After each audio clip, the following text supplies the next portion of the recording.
everyone and welcome to Mind Review. I am Sakshi Kaushik and I also welcome you to the 45 days marathon initiative that Mind Review has taken. आज है day 4 of the 45 days general psychology marathon जिसमें हम हर दिन for the next 45 days we are going to upload one video on a topic of general psychology. इसको join करने के लिए you just need to subscribe to our channel and click on the bell icon. अगर आप आज के video में नए हैं तो मेक श्योर आपने डे 1, डे 2 एंड डे 3 का वीडियो भी देख लिया है क्योंकि ये सब एक सीरीज में चल रहा है. And the link for the same, the link for the General Psychology Marathon playlist has been added in the description box और आप comment section में भी उस link को find out कर सकते हैं. So let us get started with today's video. आज की वीडियो में हम बात करेंगे Structuralism School of Thought की. तो बहुत लोगों ने मेरे को पहले पूछा था कि स्कूल ऑफ थॉट का मतलब क्या होता है, right? What do we mean by schools of thought of psychology, right? तो स्कूल ऑफ थॉट का मतलब बेसिकली ये होता है कि साइकोलॉजी का जब एवोल्यूशन हो रहा था, माने कि जब psychology was becoming a more famous discipline, psychology was becoming a more known discipline, तो बहुत सारे अलग अलग लोग थे जिनकी अलग अलग थिंकिंग थी towards psychology, right? Not every one thought of psychology to be the same discipline. सारे लोगों की अपनी खुद की एक अंडरस्टैंडिंग थी, तो उन सब लोगों के एक अपने अलग अलग ग्रुप्स बनते गए. For example, person A believed psychology to be something और इस पर्सन ए के साथ 20 to 50 लोग जुड़ गए, तो ये एक स्कूल ऑफ थॉट हो गया. ठीक है कि ये इनकी एक अंडरस्टैंडिंग है for psychology. And person B believed psychology as a discipline to be something else, जो कि पर्सन ए की थिंकिंग से डिफर करता है और कुछ लोग इस पर्सन बी के साथ भी जुड़े हुए हैं, तो ये एक दूसरा स्कूल ऑफ थॉट बन गया. तो ऐसे ही हम आज बात करने वाले हैं एक स्कूल ऑफ थॉट की जो कि in fact first school of thought था साइकोलॉजी का, जिसका नाम है structuralism. Now, how it came to be? Structuralism कैसे आया? So basically ये जो टर्म है structuralism, इसका आइडिया तो बहुत पहले ही शुरू हो गया था, but this term was coined by a person known as Edward Titchener. ठीक है, एडवर्ड टिचनर वो पर्सन थे जिन्होंने इस टर्म का नाम दिया. बट इस स्कूल ऑफ थॉट का जो कॉन्सेप्ट है उसका कॉन्सेप्ट विल्हेल्म वुंड ने थोड़ा बहुत पहले ही दे दिया था. In fact Edward Titchener was a student of Wilhelm wound. ठीक है, तो विल्हेल्म वुंड, अगर आप लोगों ने डे 1, डे 2, डे 3 की वीडियोस देखी होगी तो you would know who is Wilhelm Wundt. So Wilhelm Wundt is also referred to as the father and the founder of psychology, right? So Wilhelm Wundt के student थे Edward Titchener and Edward Titchener ने coin किया था ये term structuralism, right? सो ये जब coin हुआ था term structuralism, at that time Edward Titchener was at the Cornell university of United states. ठीक है, तो विल्हेल्म वुंड तो जर्मनी में थे, राइट? आई होप आप लोगों को वो वीडियो का कंटेंट याद है. So Wilhelm Wundt was in Germany, Edward Titchener गए यूनाइटेड स्टेट्स ऑफ अमेरिका में और वहाँ पे जो कॉर्नेल यूनिवर्सिटी थी वहाँ पे उन्होंने स्ट्रक्चरलिज्म स्कूल ऑफ थॉट को इस्टेब्लिश किया. अब जो साइकोलॉजिस्ट थे वुंड के टाइम के, राइट? वुंड का क्या टाइम हो गया? 1879 के अराउंड, राइट? क्योंकि उस वक्त उन्होंने साइकोलॉजी की फर्स्ट लेबोरेटरी एस्टैब्लिश करी थी. तो वुंड के टाइम के जो साइकोलॉजिस्ट थे वो क्या करते थे? They use to analyse the structure of mind. अब माइंड एक ऐसी एंटिटी है, माइंड एक ऐसी चीज़ है जिसको ना तो हमने कभी देखा है, right? We just have felt कि एक माइंड नाम की चीज़ है, बट हमने उसे कभी देखा नहीं है जैसे हमने ब्रेन को देखा है, राइट? बट साइकोलॉजिस्ट जो वुंड के टाइम के थे वो माइंड का स्ट्रक्चर एनालाइज करने की कोशिश कर रहे थे with the help of a method which is known as introspection. तो कोई भी अगर आपसे पूछे कि स्ट्रक्चरलिज्म जो स्कूल ऑफ थॉट है उसका एक इम्पॉर्टेंट टर्म क्या है, so that important term is introspection.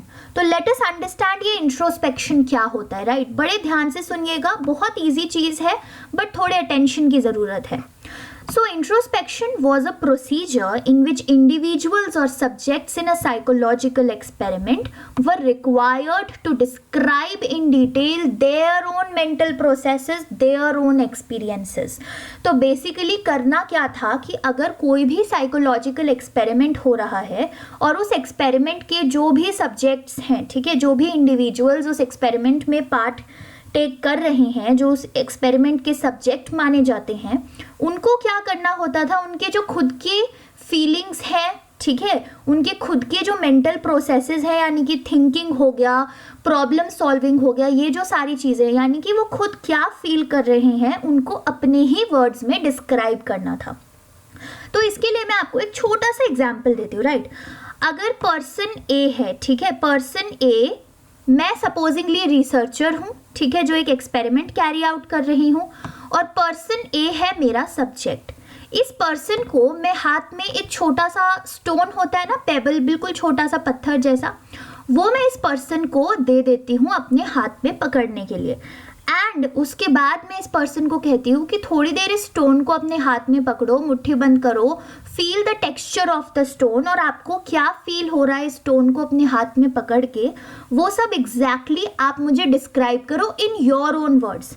तो अब पर्सन ये हो सकता है बोले कि मुझे ये स्टोन हार्ड लग रहा है, ठीक है। अगर सपोजिंगली मेरे पास फिर एक और सब्जेक्ट आ जाता है, पर्सन बी, हो सकता है पर्सन बी उस सेम स्टोन को पकड़ के बोले कि मुझे इस स्टोन को पकड़ के बहुत पावरफुल फील हो रहा है, राइट। तो अलग अलग लोगों के अपने अलग अलग एक्सपीरियंसेस होंगे। तो इंट्रोस्पेक्शन के प्रोसेस में बेसिकली यही होता था that every individual was required to explain and describe in detail their own mental processes and their own experiences, right. But ये जो स्कूल ऑफ थॉट रहा स्ट्रक्चरलिज्म, इसकी जो इम्पॉर्टेंट चीज़ रही इंट्रोस्पेक्शन, ये काफ़ी सारे लोगों ने इसको क्रिटिक कर दिया, काफ़ी सारे लोगों ने इसके सपोर्ट में नहीं आए। Now what were the critics, ठीक है, क्या क्रिटिक्स थे या क्या डिसएडवांटेजेस थे इस थ्योरी के जो काफ़ी सारे लोग इसके सपोर्ट में नहीं आ पाए। So this theory was, this school of thought basically was considered as less scientific. अब लेस साइंटिफिक क्यों हो गया? कोई भी चीज़ साइंटिफिक कौन सी चीज़ होती है? हमने आई गेस डे 2 में हमने डिस्कस किया था कि साइंस क्या होती है, जिसमें हम साइकोलॉजी की डेफिनेशन डिस्कस कर रहे थे। तो science is something which is empirical, यानी कि एक्सपेरिमेंट्स पे बेस्ड हो, जिसका एक प्रॉपर प्रूफ हो, जिसकी एक प्रॉपर थ्योरी फॉर्मुलेटेड हो, जिसमें हर टर्म अच्छे से डिफाइंड हो, जो कि ऑब्जेक्टिव हो, ठीक है, जिसको हम वापस से रीटेस्ट करके कंफर्म कर सकें। बट ये थ्योरी तो साइंटिफिक है ही नहीं, बिकॉज ये जितने भी क्राइटेरिया मैंने अभी बोले, इनमें से किसी भी एक क्राइटेरिया को ये स्कूल ऑफ थॉट फॉलो नहीं कर रहा है। क्यों फॉलो नहीं कर रहा है? बिकॉज यहाँ पे इंट्रोस्पेक्शन का मेथड यूज हो रहा है, और इंट्रोस्पेक्शन का जो मेथड है वो तो बहुत सब्जेक्टिव है। सब्जेक्टिव मतलब हर एक इंडिविजुअल की अपने खुद की एक्सपीरियंस होंगे ना उस स्टोन को पकड़ के देखने के, जो मैंने आपको एग्जाम्पल दिया था स्टोन वाला। तो हर एक इंडिविजुअल उस स्टोन को पकड़ के एक अलग फीलिंग एक्सपीरियंस करेगा। सो ये जो इंट्रोस्पेक्टिव रिपोर्ट्स हैं वो आउटसाइड ऑब्जर्वर्स वेरीफाई नहीं कर सकते, राइट, कि वेदर जो हमारा सब्जेक्ट है वो सच बता रहा है कि उसको ऐसा ही एक्सपीरियंस हो रहा है, और this person is making up, ठीक है, या फिर वो पर्सन झूठ बोल रहा है। हो सकता है उसको कुछ और फील हो रहा हो, बट वो बोल दे कि मुझे तो बहुत पावरफुल फील हो रहा है, राइट। तो ये जो इंट्रोस्पेक्टिव रिपोर्ट्स थी वो आउटसाइड ऑब्जर्वर्स वेरीफाई नहीं कर सकते थे, ये बहुत ज़्यादा सब्जेक्टिव थी ये introspective report, and that is the reason why the school of thought of structuralism was considered as very less scientific. और इसी वजह से ये स्कूल ऑफ थॉट बहुत ज़्यादा पॉपुलर नहीं हो पाया। Now is the time of a small quiz. तो अगर आप फॉलो करते हुए आ रहे हैं डे 1, डे 2, डे 3, तो you would know the concept कि हर वीडियो के एंड में in the 45 days general psychology marathon हम एक छोटी सी, बहुत छोटी सी क्विज रखते हैं, एंड इस क्विज का कोई रिपोर्ट कार्ड नहीं है, इस क्विज का कोई मार्क्स नहीं है। Why this quiz is to test your own knowledge, to see कि आपने कितना अंडरस्टैंड किया, कितना गेन किया आज की वीडियो में से। So I would really request you कि try to be honest with yourself, ठीक है। ज़रूरत नहीं है गूगल या डिस्क्रिप्शन बॉक्स से आंसर देखने की। Try to answer the test by your own self first, ठीक है। और अगर कोई आंसर इनकरेक्ट भी हो जाता है तो कोई डरने की बात तो है नहीं, राइट। जो भी आंसर इनकरेक्ट होता है उस पोर्शन को आप फिर से वीडियो को रिवाइंड करके देख सकते हैं एंड अंडरस्टैंड कर सकते हैं। So this is the very small quiz that we have. 4 questions है fill up true false type के। Answer at your own pace. जब आपको लगे कि हाँ मैंने अच्छे से इस वीडियो को समझ लिया है, तब एक पेन और पेपर ले लीजिए, उसमें अपने आंसर्स लिख लीजिए and after you have written the answers with the help of a pen and paper, उसके बाद आप करेक्ट आंसर्स डिस्क्रिप्शन बॉक्स में से चेक कर सकते हैं। So please do not cheat and be honest with yourself in this test. नीचे comment करके ज़रूर बताइए कैसा रहा आपका ये क्विज टाइम और कितना स्कोर आपने लिया, क्या लर्निंग्स आपको मिली। So thank you for watching today's video.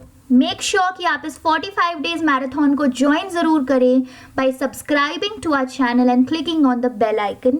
दूसरे जो आपके फ्रेंड्स हैं उनके साथ ज़रूर शेयर कीजिए। This is a very great initiative that can help everyone and can benefit anyone who is interested to study psychology and who is preparing for competitive exams of psychology. So thank you, have a good day and bye-bye.